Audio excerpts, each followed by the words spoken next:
हाँ जी, बोलो doubts. Exercise 0 में से बोलो पहले, एल पार्ट। क्वेश्चन नंबर 5 तक।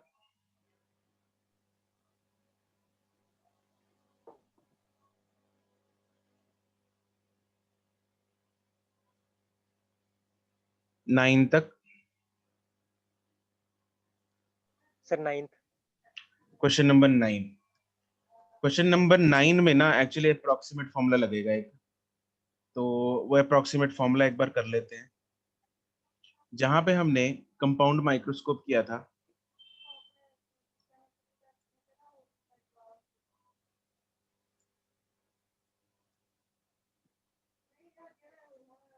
चाहे वहीं लिख लो। हमने मैग्निफिकेशन ऑफ कंपाउंड माइक्रोस्कोप की जो फॉर्मूला निकाला था उसका, वो क्या था? ये था ना V not by U not, मतलब V of objective upon U of objective into D by U of sir IP. ये ठीक एक है, लीनियर मैग्निफिकेशन थी, एक एंगुलर थी। हाँ, एक लीनियर मैग्निफिकेशन है, एक एंगुलर मैग्निफिकेशन है। ठीक है, this is simply, this can be written as linear magnification of कौन सा objective into angular magnification of eyepiece. हाँ के ना, यही फॉर्मूला है। ये चलो यस इसके सर। एक अप्रोक्सीमेट फॉर्मूला निकालते हैं। जो ये क्वेश्चन नंबर 9 है ना, उसमें वो यही वही यूज होगा फॉर्मूला। उससे ना अप्रोक्सीमेट सी एक मैग्निफिकेशन आ जाती है हमारे पास, तो वो एक बार डिराइव कर लेते हैं। यहाँ पे लास्ट में लिख देते हैं, माइक्रोस्कोप में लिख लो या फिर otherwise it will need around half page.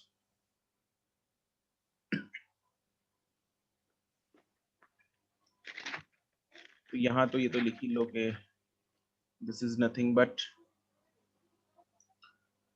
This is linear magnification of objective lens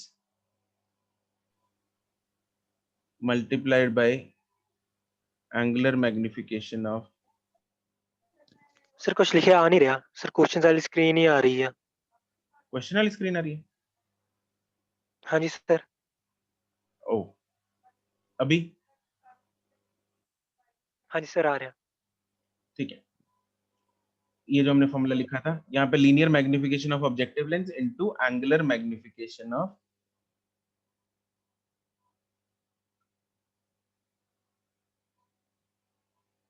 I piece. ठीक है, ये तो चलो साथ में तुम लोग लिख सकते हो। बाकी वो जो अप्रोक्सीमेट फॉर्मूला है वो हम लिख लेते हैं अभी, उसको डिराइव कर लेते हैं।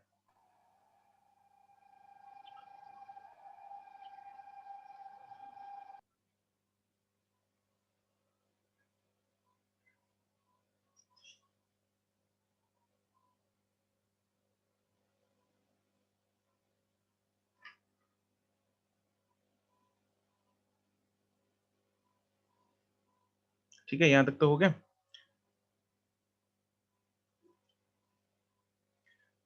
ओके, तो इसमें एक केस लिख लेते हैं, star point. If the length of the compound microscope tube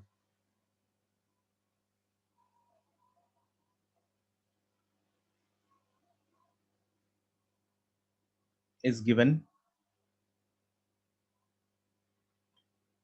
then the magnification of the microscope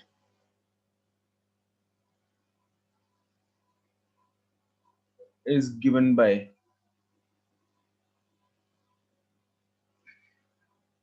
ठीक है, तो क्या मैग्निफिकेशन होगी? तो मैग्निफिकेशन जो ऊपर वाला फॉर्मूला यूज करेंगे हम, यही वाला। एमपी क्या था हमारे पास? Magnifying power was V not by U not into D U by D by U E. That is MP जो था, that is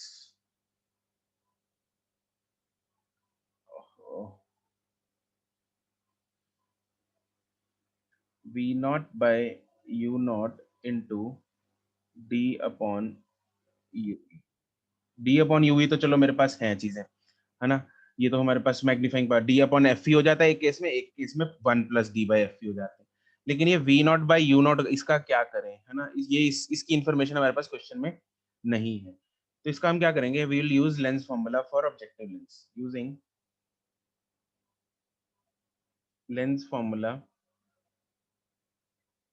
for objective lens.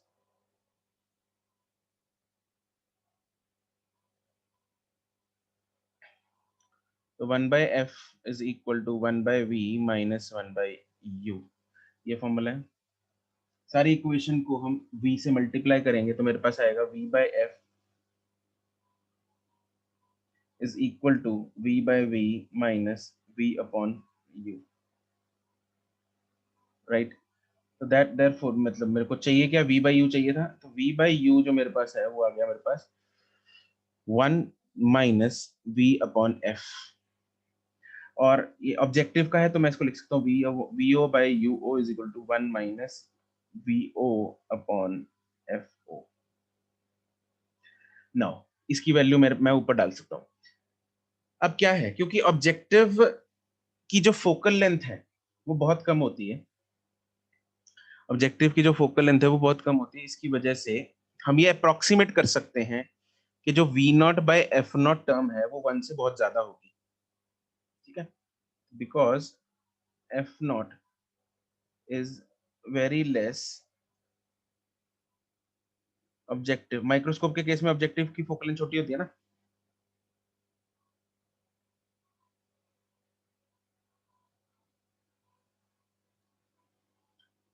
therefore v0/f0 is very much greater than 1। तो हम ये approximate कर सकते हैं कि 1 minus, अगर मैं दोबारा इस चीज का बता, इससे काफी अप्रोक्सीमेट सी वैल्यू आती है, एग्जैक्ट वैल्यू नहीं आती क्योंकि हम अप्रोक्सीमेशन ज्यादा कर रहे हैं इसमें, ठीक है। बट क्वेश्चन पे डिपेंड करता है, क्वेश्चन हमें ऐसा दिया आता है अगर, तो हम ये चीज हमें करनी पड़ेगी। Is approximately equal to minus v0/f0।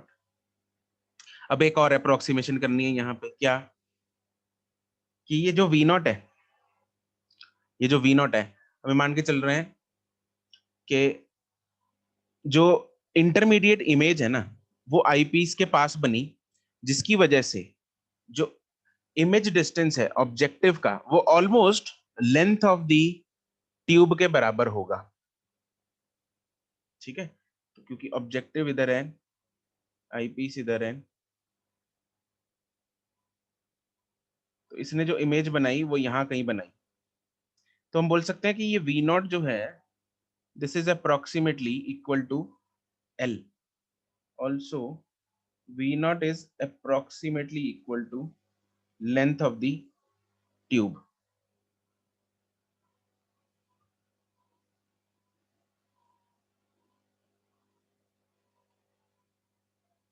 तो therefore जो फॉर्मूला निकल के आएगा v0/u0 is approximately equal to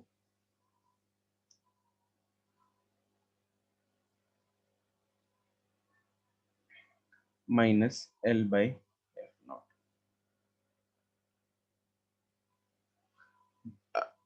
तो मैग्नीफाइंग पावर्स क्या बन जाएंगी, therefore मैग्नीफाइंग पावर बन जाएगी minus l/f0 into d/ue। अब वही दो केस निकल के आते हैं इसके बाद। अगर तो final image, if final image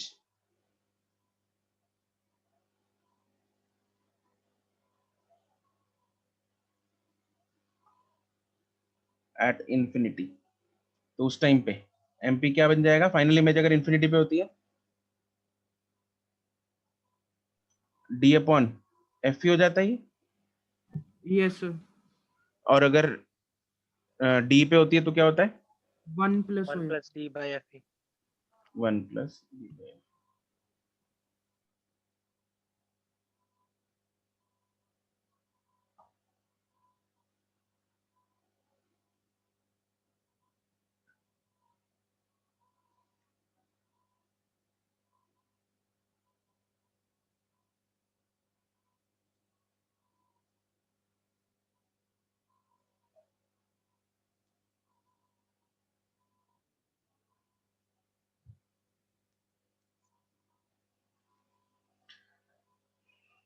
ठीक है, तो ये दो फॉर्मूले और हैं जो आप लोग याद कर लो।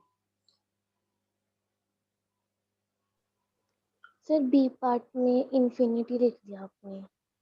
ओह, बी पार्ट में भी इन्फिनिट लिख दिया मैंने। फाइनली मेजर डी है।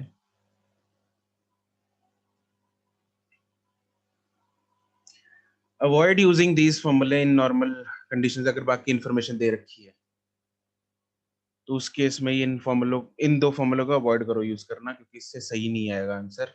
ये तभी यूज करो अगर कुछ भी नहीं गिवन, सिर्फ ऐसी इंफॉर्मेशन गिवन है कि लेंथ है बस और फोकल लेंथ गिवन है, बस लेंथ गिवन है और फोकल लेंथ गिवन है, तब हम इसके अलावा बाकी फॉर्मूले यूज नहीं कर सकते क्योंकि हमारे पास इंफॉर्मेशन नहीं है। सिर्फ तभी इस फॉर्मूले को यूज करो। जैसे इस क्वेश्चन में है, अब हमारे पास सिर्फ फोकल लेंथ गिवन है दोनों की और लेंथ गिवन है, फिर हम ये फॉर्मूला यूज कर सकते हैं।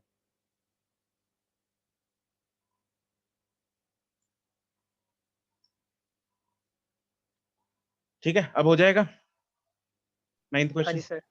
ठीक। इसमें 1+ वाला लगेगा या D/F ये वाला लगेगा? इसमें ऑप्शंस यार वैसे दूर दूर ही हैं।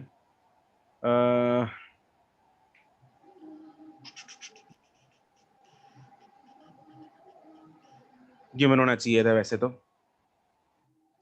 सर इसमें इमेज जो है इन्फिनिटी पे बनेगी कि डी पे बनेगी? उसने वही पूछा है पहले, सुमित ने भी वही पूछा भाई। क्या है फोकल लेंथ ऑफ, लेंथ कितनी दे रखी है ट्यूब की 20 centimetre divided by focal length of अपना इंटू डी इज 25। अगर हमें डी बाई एफ ही लगाएं सिर्फ 2 × 1 तो 250 आ गया। अगर 1+ यूज कर लेंगे तो 2/20/2 × 1 + 25 आ जाएगा।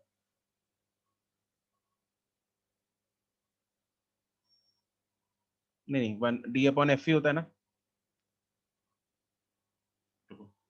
ये नहीं आएगा। दूसरा अगर फॉर्मूला यूज करेंगे वो आएगा 20 upon focal length of objective कितनी गिवन है यार यहाँ पे, 1 है। 1 + 25/2 तो 20 × 12.5 13.5 अप्रोक्सीमेटली सेम ही आ रहा है, फर्क नहीं पड़ेगा ज्यादा। ठीक है, तो 250 ही आ जाएगा आंसर। ओके, बाय डिफॉल्ट तुम लोग इन्फिनिटी वाले ही मान सकते हो, नॉर्मल एडजस्टमेंट ले लो बाय डिफॉल्ट। सर इतने क्वेश्चन ਦੇ ਵਿੱਚ मैग्नीफाइंग पावर नहीं आना चाहिए? वो ठीक है, वही चीज होती है कंपाउंड माइक्रोस्कोप का, वही होता है मैग्नीफाइंग पावर या मैग्निफिकेशन। उसी को मैग्निफिकेशन, उसी को मैग्नीफाइंग पावर, एक ही चीज होती है कंपाउंड माइक्रोस्कोप।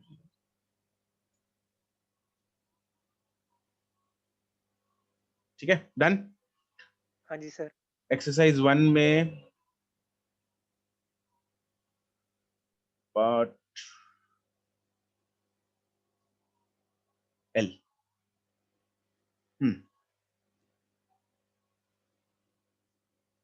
3 तक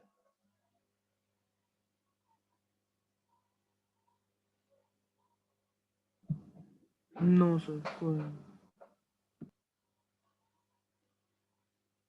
5 तक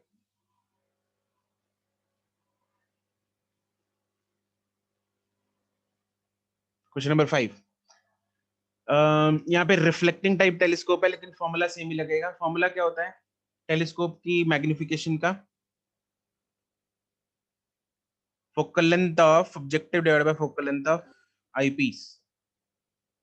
ठीक है, Arshit focal length of objective, objective कौन है यहाँ पे?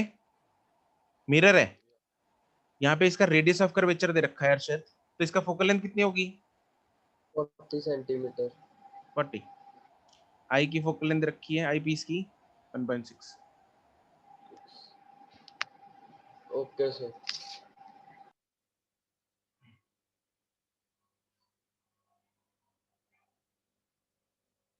9 तक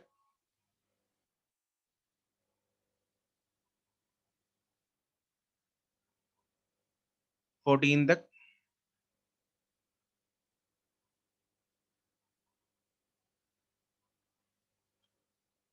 No doubt. Okay, good.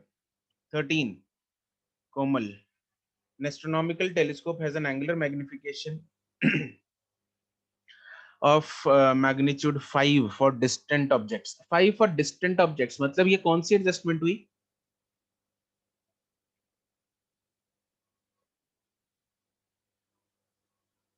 The separation between normal adjustment हुई क्योंकि final image is formed at infinity. ठीक है, यहाँ पे लिखा हुआ है the separation between the objective and the eyepiece is 36 and the final image is formed at infinity. ठीक है, देखो यहाँ पे हमें दो इक्वेशंस बनेंगी कोमल. नॉर्मल एडजस्टमेंट में जो मैग्निफिकेशन होती है 5 जो दे रखी है उसका फॉर्मूला होता है FO by FE. ये 5 है, इक्वेशन नंबर 1.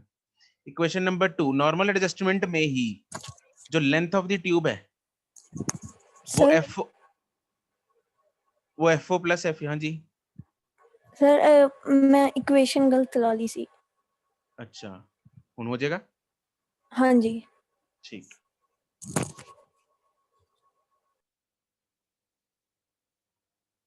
ठीक है जी. एक्सरसाइज 2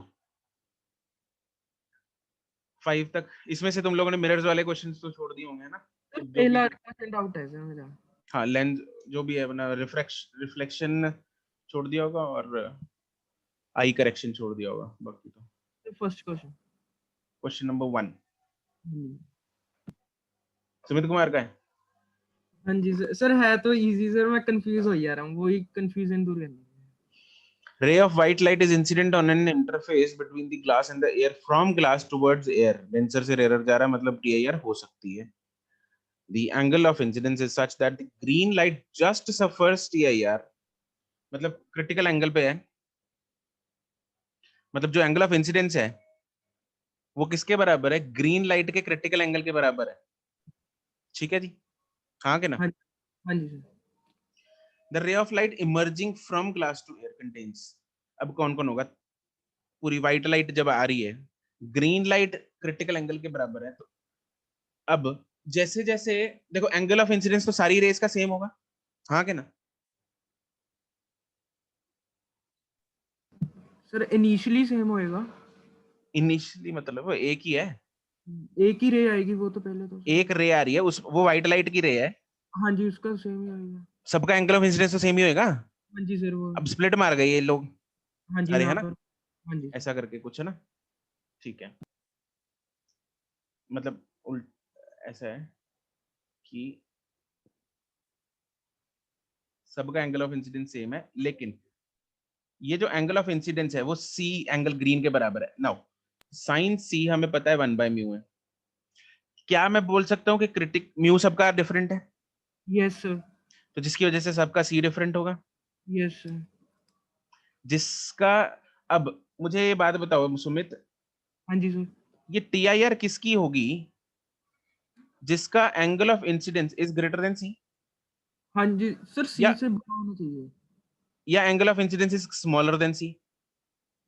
सर होना सी से बड़ा चाहिए जो मुझे लग रहा है सी सर. से बड़ा होना चाहिए, बिल्कुल ऑब्वियसली यार. TIR होनी है तो angle of incidence should be greater than C. Yes हाँ जी सर. ठीक है, तो मैं ये बोल सकता हूँ कि अब म्यू की बात करते हैं. हाँ जी तो सर. एंगल ऑफ ना, ये जो क्रिटिकल एंगल है वो इनवर्सली प्रोपोर्शनल है म्यू के. हाँ जी. ठीक है, तो जिसका म्यू ज्यादा डायरेक्टली वेवलेंथ उसका सी कम, जिसका म्यू ज्यादा उसका सी कम है. हाँ जी. अब म्यू किसका ज्यादा होता है? म्यू जो है वो इनवर्सली प्रोपोर्शनल टू लैम्डा भी होता है, हाँ जी सर. है ना? तो मैं हाँ ऐसा जी. बोल सकता हूँ कि sine C is directly proportional to lambda. तो हाँ जी जिसका सर. लैम्डा ज्यादा उसका सी ज्यादा. हाँ जी सर. अब किसका सबसे ज्यादा लैम्डा है? रेड का. रेड का.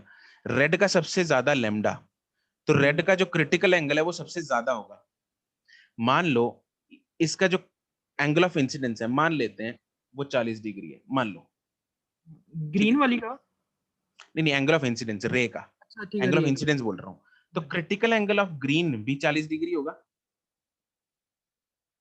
वो बोल रखा है क्वेश्चन में कि एंगल ऑफ इंसिडेंस और ग्रीन का क्रिटिकल एंगल सेम है.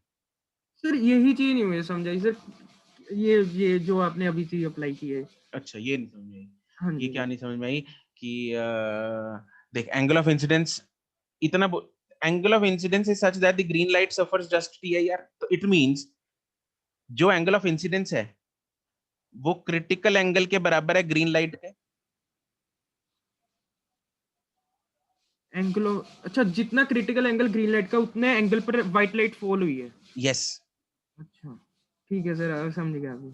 समझ गया ना। हाँ जी सर। अच्छा एंगल ऑफ इंसिडेंस अपन मान लिया लेट्स से 40 डिग्री है, हाँ जी सर। तो क्रिटिकल एंगल ग्रीन का भी 40 डिग्री होगा। हाँ जी सर। तो क्रिटिकल एंगल रेड का क्या होगा? इससे तो सर बड़ा ही होएगा। बड़ा होएगा, मान लो हाँ 50 डिग्री है हाँ जी। मान लो, और हाँ जी। क्रिटिकल एंगल ऑफ वॉयलेट 40 से छोटा होएगा, हाँ, कम ही होएगा। मान लो 30 डिग्री है।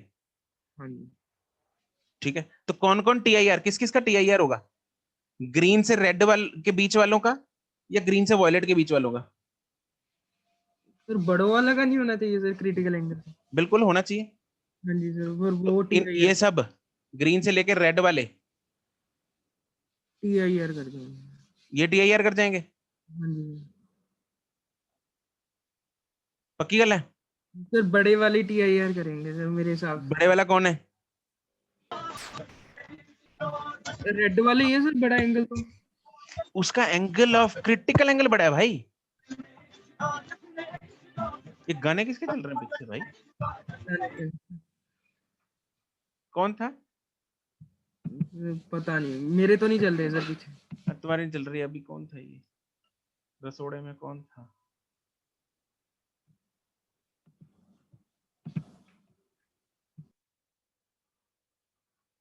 नव्यूज था।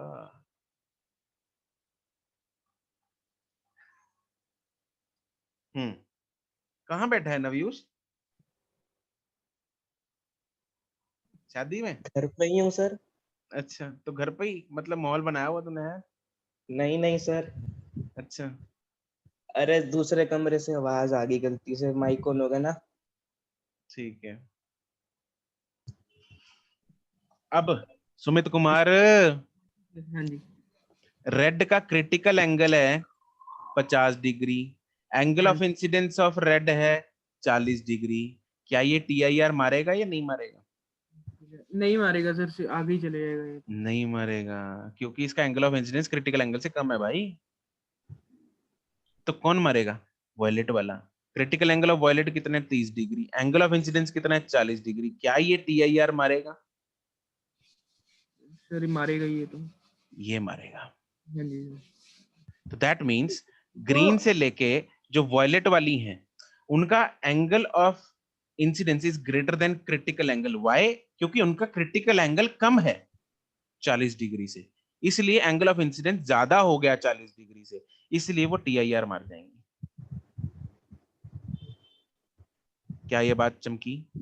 सर, जो IR आप लिख रहे हो वो तो व्हाइट लाइट का नहीं इंसिडेंस है, वो रेड का सेम कैसे होएगा? व्हाइट लाइट तो आगे आगे स्प्लिट हो जाएगी। ओ गुरु, सारी कट्ठियां ही आनगियां। सर कट्ठे क्यों आएंगे सर, हर एक का अलग अलग बनूंगा। क्यों? ये वाइट सर लाइट आई, हाँ जी सर, दूजी सरफेस से तो अलग बनूंगा। केड़ी दूजी सरफेस है? इको ही सरफेस सर है। मुझे प्रिज्म को प्रिज्म assume नहीं है कर भाई, रहे वो प्रिज्म नहीं है। ਪਹਿਲਾਂ ਗਲਾਸ ਵੇਲੇ ਤਾਂ ਸਰ ਇੱਕੋ ਰਹਿਣਗੇ, ਫਿਰ ਗਲਾਸ ਤੋਂ ਬਾਅਦ ਜਦੋਂ 에ਅਰ 'ਚ ਜਾਣਗੇ ਉਦੋਂ ਤਾਂ ਅਲੱਗ-ਅਲੱਗ ਐਂਗਲ ਤੇ ਹੀ ਜਾਣਗੇ ਸਰ। फिर उसी में तो क्रिटिकल एंगल फाइंड करना है। हाँ जी सर, वो ही कह रहा। ओ भाई ये ग्लास स्लैब मान ले, हाँ जी इसके सर। पीछे क्या हो रहा है मेरे को कुछ नहीं पता। ग्लास में वाइट है, इकट्ठी है ग्लास में, तो हाँ जी। ग्लास में ले स्प्लिट हुई हुई। अच्छा उसने ये बोला व्हाइट लाइट जो है वो ग्लास में है, अच्छा समझ रहा है? अच्छा ठीक है सर। हाँ, हाँ जी। व्हाइट लाइट ग्लास के अंदर है, अब हाँ जी ग्लास से ठीक। जब बाहर निकलेगी तो स्प्लिट मारेगी। हाँ हाँ जी ठीक है सर, सर आप पूरा समझा गया। ओहो, गलती तो इतनी सी तेरी की गल हाँ होगी। फिर तो हाँ जी। शुरू में ही ठीक है, चमक गया ना अब तो? हाँ जी सर, समझ गया। ठीक है। हाँ जी 5 तक।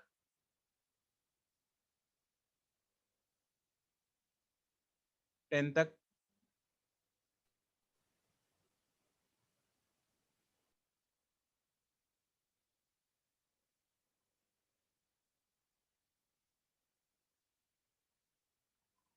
Shirvi, question number 10. Given that velocity of light in quartz दे रखी है, उससे उसका रिफ्रैक्टिव इंडेक्स आ जाएगा। Velocity of light in glycerine, जो उसका मीडियम है, उससे उसका रिफ्रैक्टिव इंडेक्स आ जाएगा। Now the slab made of quartz is placed in glycerine. The shift in the object produced by the slab. अब शिफ्ट निकाल लो। शिफ्ट का फॉर्मूला क्या होता है शिरवी?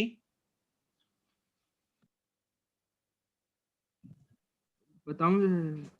1 माइनस म्यू रिलेटिव,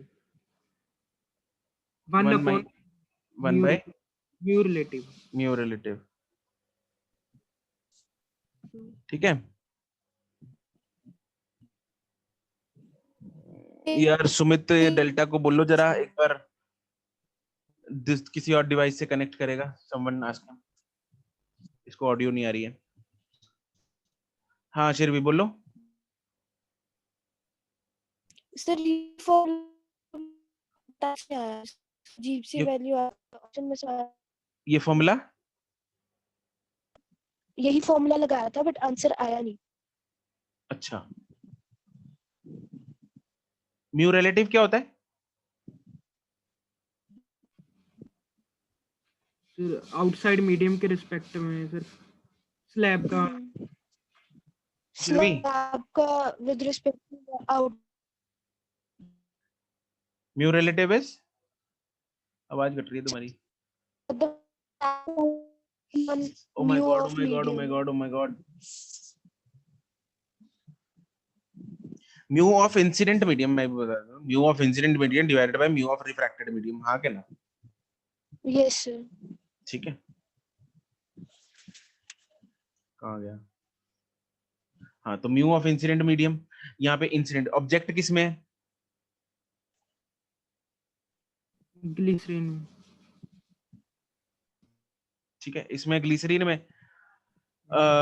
और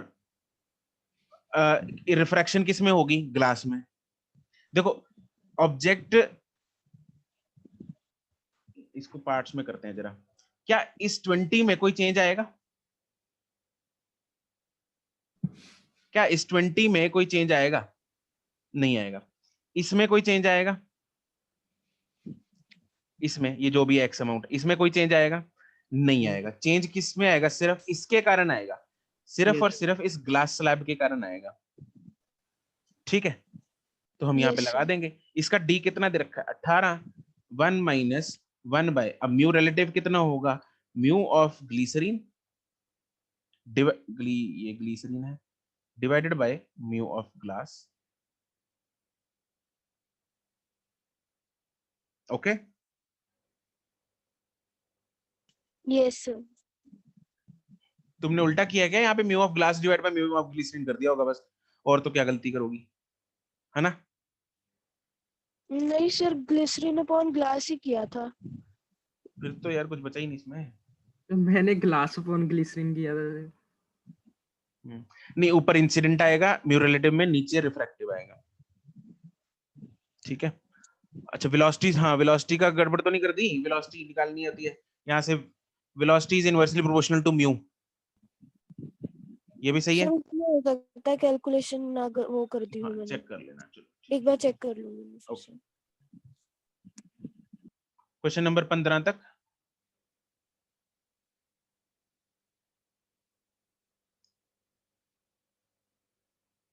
ट्वेंटी तक, 19। Light of refractive index, ray of light entering from air to glass is partially reflected and partially refracted. The incident in the right angle to angle of refraction. करण, ऐसा question किया तो हुआ है? Sir इसमें answer गलत आ रहा था शायद। गड़बड़ आ रही है क्या? Yes sir. सी आ रहा है मेरे। सर बी बन रहा है। बी बन रहा है? Yes sir. पीछे क्या दिया हुआ है? डी दिया हुआ सर, डी दिया हुआ है। डी दिया हुआ है। बाकी सबका भी बी आ रहा है क्या? जैस्मिन का भी बी आ रहा है? यस सर, बी आ रहा है। मेरा भी बी आ रहा है। बी आ रहा है, एक मिनट चेक कर लेते हैं। Ray of light entering from air to glass, इसका रिफ्रैक्टिव इंडेक्स 3/2 है।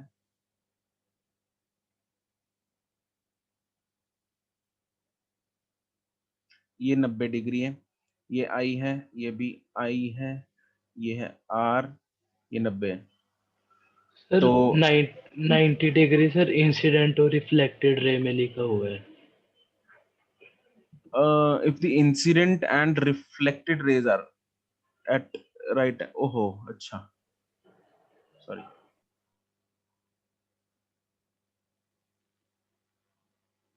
मतलब एंगल ऑफ इंसिडेंस हमें 45 डिग्री हो गया, 45। फिर तो आर निकालना है, फिर तो स्नेल्स लॉ ही लगाना है यार।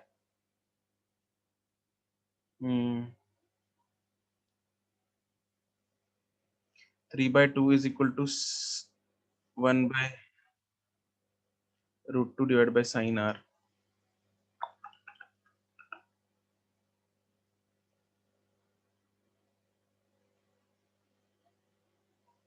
ये गड़बड़ कर दी क्या मैंने?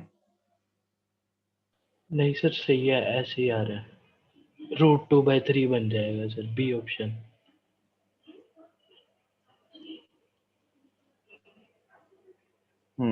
ठीक है, फिर आंसर चेंज कर लो। ठीक,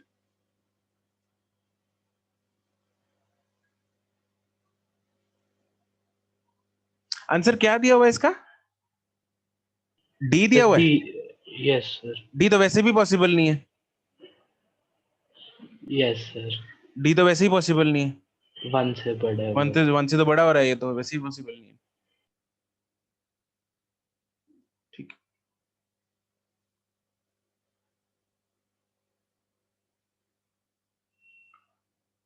ओके 21 तक।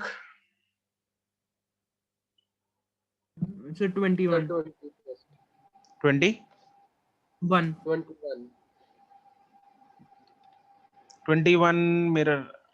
अच्छा भाई, सुमित कुमार, हाँ जी सर। जो मिरर है उसका फोकल लेंथ r/2 के बराबर होती है कि नहीं होती? हाँ जी सर। क्या उस वो डिपेंड करता है रिफ्रैक्टिव इंडेक्स पे? मिरर की फोकल लेंथ सर नहीं, रेडियस पर ही डिपेंड करता है। बस रेडियस पे डिपेंड करता है ना, लेकिन लेंस की रिफ्रैक्टिव इंडेक्स पे डिपेंडेंसी होती है लेंस की फोकल लेंथ की। हाँ जी सर। तो बस फिर सर कनकेव कनकेव मिरर की लेंथ फोकल लेंथ चेंज होगी, नहीं सर। बट लेंस की चेंज हो जाएगी। सर फिर इंक्रीज डिक्रीज कैसे बता सकते हैं? हमें कौन सा कुछ म्यू के मतलब रिस्पेक्ट रिलेटिव की वैल्यू दी हुई है कुछ? अच्छा, इंक्रीज डिक्रीज हम बता नहीं सकते। जब कन्वेक्स लेंस को हवा से पानी में डाल लेंगे तो म्यू रिलेटिव इंक्रीज हो जाएगा, डिक्रीज हो जाएगा? म्यू रिलेटिव फिर 1 फॉर्मूला सर म्यू आर से डिक्रीज ही होएगा सर म्यू। ये ना, तो mu upon mu medium negative value आ जाएगी इससे निकाल। सर, नेगेटिव वैल्यू आ जाएगी सर। अरे नेगेटिव आएगी पॉजिटिव आएगी, उसका नहीं पता अभी। नेगेटिव क्यों आएगी? 1, ये 3/2 है डिवाइड बाय 4/3, अगर पानी है तो नेगेटिव कहाँ से आ जाएगी? 9/8 -1 बनेगा, नेगेटिव क्यों आएगी? मैंने 3/2 कैसे आई सर? तेरे को क्या हो गया? ठीक है ना? सर ठीक तो हूँ सर मैं। म्यू ऑफ लेंस क्या होता है बाय डिफॉल्ट? हम क्या लेते हैं? अच्छा सर ठीक है सर, वो ही मैंने गड़बड़ की है। मैं तो कुछ और 1 ले लिया था सर मैं। क्या करी जा रहा है भाई? म्यू ऑफ लेंस 1 ले लिया, ले, हद होगी यार। 25 तक।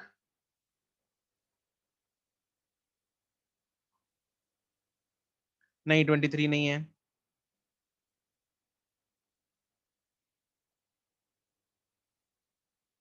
30 तक।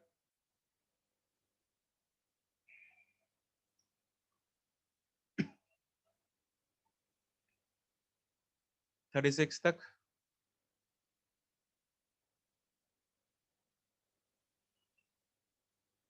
अर्षित 36 करेक्टिव विजन है, नहीं है।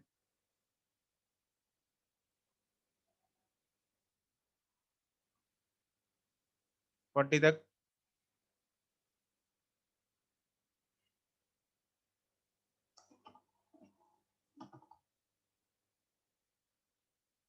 5 तक,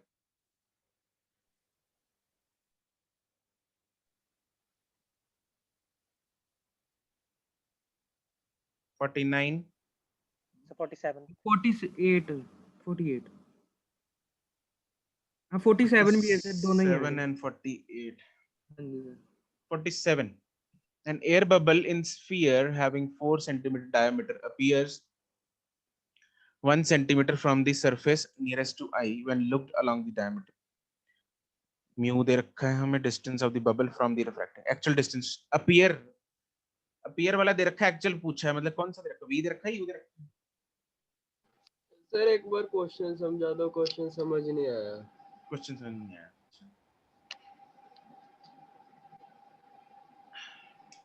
Question कह रहा है भाई एक स्फीयर है,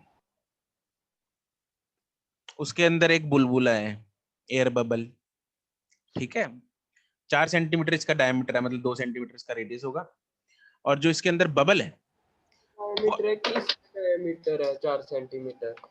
क्या सर जो डायमीटर 4 सेंटीमीटर दिया हुआ वो एयर बबल का दिया हुआ है या इस स्फीयर का दिया हुआ है? वो मारेगा, स्फीयर का है। अच्छा ठीक है। एयर बबल तो ठीक है, वो है स्फीयर का, और बबल तो भाई बिंदी है एक, तो it appears to be at 1 centimetre, तो 1 सेंटीमीटर पे अपीयर हो रही है, यहाँ पे ये 2 सेंटीमीटर है, 1 सेंटीमीटर पे अपीयर हो रही है, यहाँ पे रिफ्रैक्शन हो रही है। ओके, तो अब ये अपीयर हो रही है, मतलब ये v दे रखा है, हमें u फाइंड करना है, ठीक है। तो मुझे एक बात बताओ, यहाँ पे अब क्या, कौन सी चीज, कौन सी कंसेप्ट, कौन सा लगेगा इधर? कंसेप्ट कौन सा लगेगा? इसमें सर पेरेंट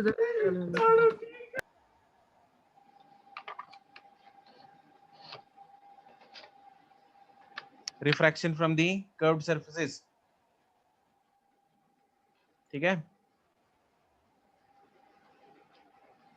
हो जाएगा, हाँ जी सर यस। ठीक है, ट्राई कर लेना इसको। 48 किसका है?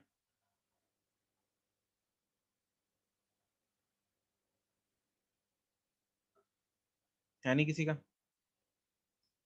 48 मेरा है सर 48 48 हाँ जी ray r1 is incident on the plane surface of the glass slab kept in air, अच्छा, of refractive index at an angle of incidence equal to the critical angle. Sir ये वाली लाइन समझा था, incidence equal to critical, ये वाली line Angle of incidence is equal to the critical angle for this air glass system. Air glass system जिसका refractive index हमें √2 दे रखा है, तो उसका जो क्रिटिकल एंगल है वो कितना होगा? 45 डिग्री 1/√2 हाँ जी 1/45 डिग्री आ गया, हाँ जी मतलब ये एंगल ऑफ इंसिडेंस हमें कितना दे रखा है? 45 डिग्री दे रखा है। तो सुमित कुमार, इधर TIR नहीं होनी चाहिए थी, या मतलब रे ऐसे नहीं जानी चाहिए थी? सर वही मैं सोच रहा था सर अभी। वही सोच रहा था ना, हाँ हाँ, मैं भी यही सोच रहा था, इधर नहीं जानी चाहिए थी। सर एयर टू डेंसर एक से मैंने नहीं, करण करण नहीं है, करण नहीं, अर्षित अर्षित यस सर। ये इधर मतलब अगर क्रिटिकल एंगल पे फॉल कर रहा है तो 90 डिग्री नहीं होता एंगल ऑफ रिफ्रैक्शन? वो तो अगर सर अंदर से फॉल करेगा तब होगा ना, बाहर से। ठीक है। अबे सुमित कुमार, हाँ जी सर भाई कब होगा वो? जब डेंसर टू रेयर जाएगा। हाँ जी सर डेंसर टू रेयर ओ सर ठीक ठीक है, है सर हाँ जी सर तो यहाँ पे अब तो रेयर टू डेंसर है, ठीक है, तो इतना ही डाउट था, आगे हो जाएगा, कर लूंगा सर आगे तो मैं आगे कर लेना, ठीक है।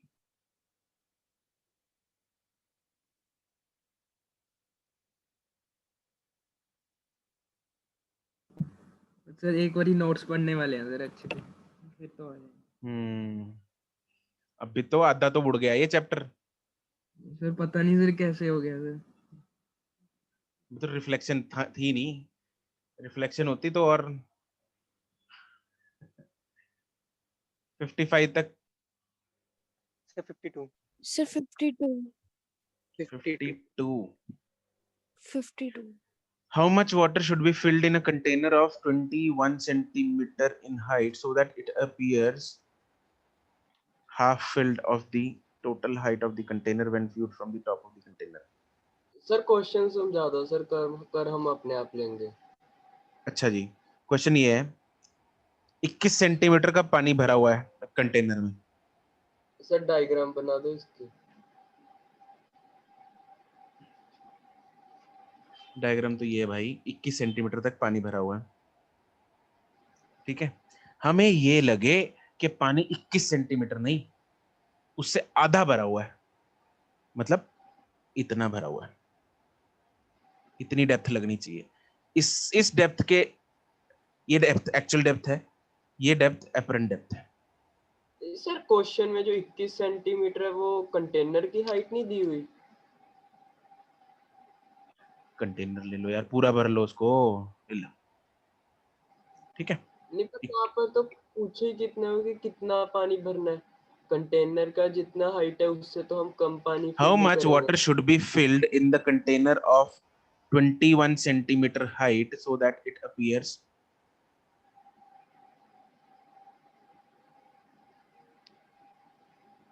ओके राइट यार, ठीक है, सही कह रहे हो तुम। 21 सेंटीमीटर तो कंटेनर की हाइट है पूरी, उसमें कितना पानी भरे, ये पूरी थी, मतलब मैक्सिमम 21 सेंटीमीटर भर सकते हैं हम, ठीक है। तो उसमें कितना पानी भरे, डी पानी भरे, मान लो डी डेप्थ तक पानी भरे, ताकि उसकी जो एपरेंट डेप्थ है वो d/2 लगे। पानी की सर कि पूरे कंटेनर की हाइट पानी की, ऑब्वियसली पानी की, पानी ऊपर हवा वाले में तो कोई डिफरेंस नहीं आएगा ना, जितनी हवा रहेगी वो तो उतनी रहेगी। सर जो कंटेनर का बेस है वो तो ऊपर ही नजर आएगा ना हमें। ऊपर नजर आए, वही तो ना, अगर जितना ऊपर उठेगा अपने को एपरेंट डेप्थ कम लगेगी ना। अच्छा मैं सर ऊपर इसको 21/2 सेंटीमीटर लेके कर रहा था। हाँ नहीं, वो 21 जो है ना वो टोटल हाइट दे, मतलब मैक्सिमम हम 21 तक दे भर सकते हैं। सर पर इसमें ये नहीं लिखा half field of total height.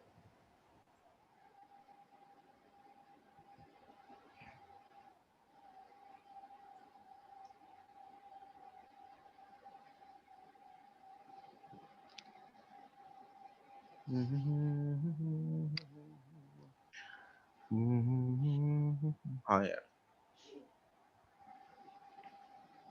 it appears half filled of the total height of the container है।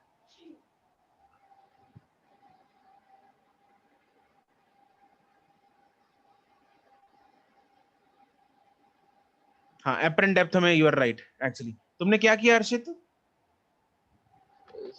सर मैंने एपरेंट डेप्थ कितनी ली तुमने?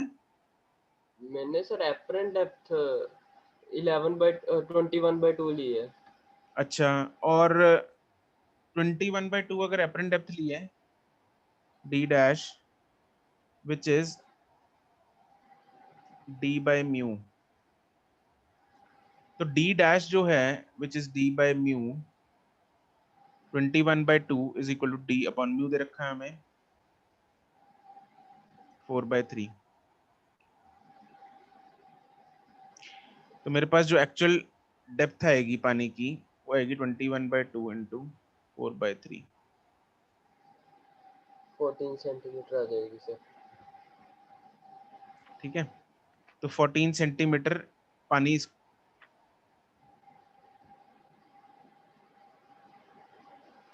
पर सर आंसर 12 सेंटीमीटर दिया हुआ है। आंसर 14 नहीं आएगा क्योंकि उसने how much water should be filled,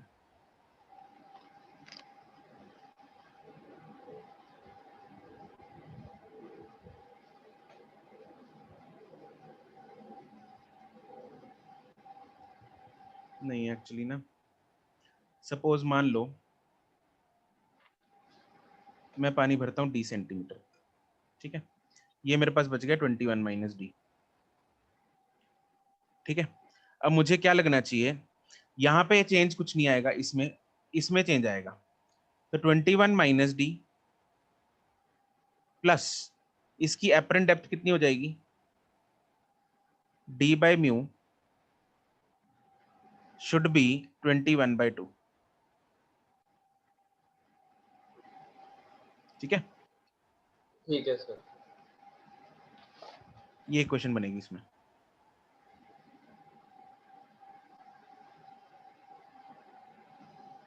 total जो अपीयर हो रही है वो टोटल हाइट की आधी है, और टोटल जो अपीयर होगी उसमें हवा वाली हाइट मतलब खाली कंटेनर की हाइट प्लस भरे हुए कंटेनर की हाइट, दोनों एपरेंट डेप्थ लेंगे हम। हवा वाला जो पार्ट है वो पूरा का पूरा अपीयर होगा, लेकिन पानी वाला d by mu अपीयर होगा। सर बताने सर मुझे समझ नहीं आया ये इक्वेशन क्या कहना चाहती है लास्ट। इक्वेशन ये कहना चाह रही है, मैंने पानी यहाँ तक भरा, हाँ जी सर। मैं यहाँ से देख रहा हूँ इस पॉइंट से, यस। ठीक है। तो इस पॉइंट से जो मुझे एपरेंट डेप्थ अपीयर होनी चाहिए इस कंटेनर की वो 10.5 होनी चाहिए, हाँ कि ना। हाँ जी। अब 10.5 अपीयर होगी मुझे यहाँ से, मान लो 10.5 जो है वो यहाँ तक आता है, इसका आधा होगा बिल्कुल, है ना। तो वो मैंने इधर रख दिया, कितना अपीयर हो रहा है। अब जो अपीयर हो रही है उसमें हाइट मेरी एक तो ये वाली ऐड होगी, हाइट h1 ऐड होगी, वो एज इट इज होगी, हाँ कि ना। हाँ जी सर। एक ये वाली होगी h2 इतनी, ठीक है सर, समझ गया। h1 तो as it is 21 minus D आ गया, हाँ जी सर। और h2 आएगा d by mu। ठीक है। सर अगर हम कंटेनर को किसी एंगल से देखें तो क्या होगा? उसमें तो यार फिर ट्रिग्नोमेट्री लगती है, वो तो फिर रेज टिड्डी जाएंगी, तो उसमें तो फिर वही साइन कॉस थीटा लगाना पड़ेगा, ट्रायंगल्स बनाने पड़ेंगे।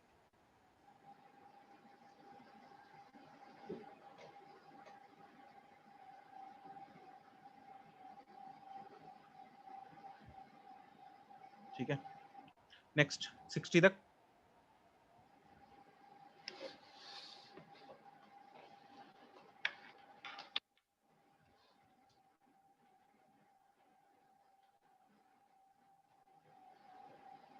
सिक्सटी टू तक। सर 63 में प्रिज्म का एंगल क्या होगा? प्रिज्म का एंगल सर एक बार बता दो, 30 होगा इसमें 63 में प्रिज्म का angle. one of the refracting surfaces of a prism of refractive index √2 is silvered. Angle of prism is equal to the critical angle of the medium of refractive index. हाँ 30 होगा। उससे सर आंसर आ नहीं रहा 30 लेके।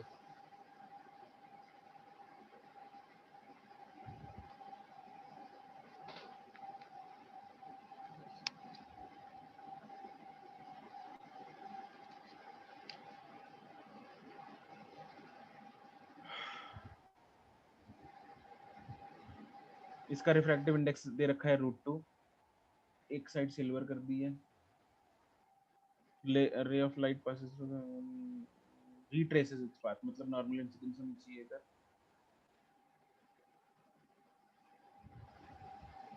Normal incidence है मतलब ये angle 60 degree होगा, तो ये एंगल भी 30 डिग्री होगा, वाला 30 डिग्री हो जाएगा। ये एंगल आई है, ये √2 है, तो sine I by sine R is equal to √2, sine I निकालना है, साइन आर 1/2, 45 डिग्री आ गया। 45 नहीं है क्या आंसर पीछे?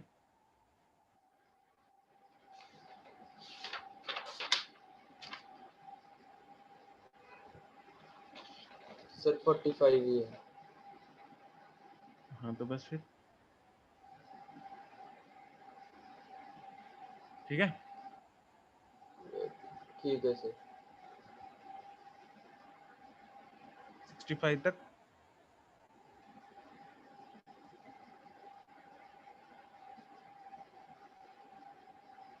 सेवेंटी तक।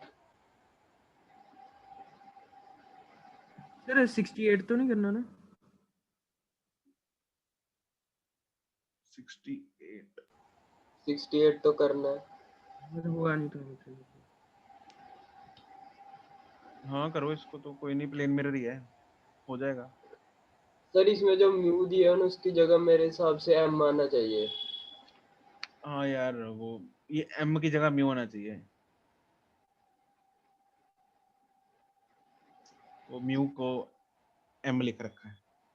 ट्राई कर लूंगा ये अच्छा क्वेश्चन है 68। सर, फिर ट्राई करके रहूंगा सर। बाकियों का हो गया? हाँ जी सर, हो गया। यस सर, हो गया। गुड।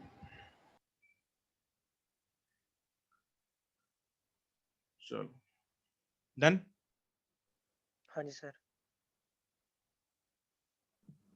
ठीक है, चलो रे ऑप्टिक्स तो निपट लिया। ठीक है जी, ओके।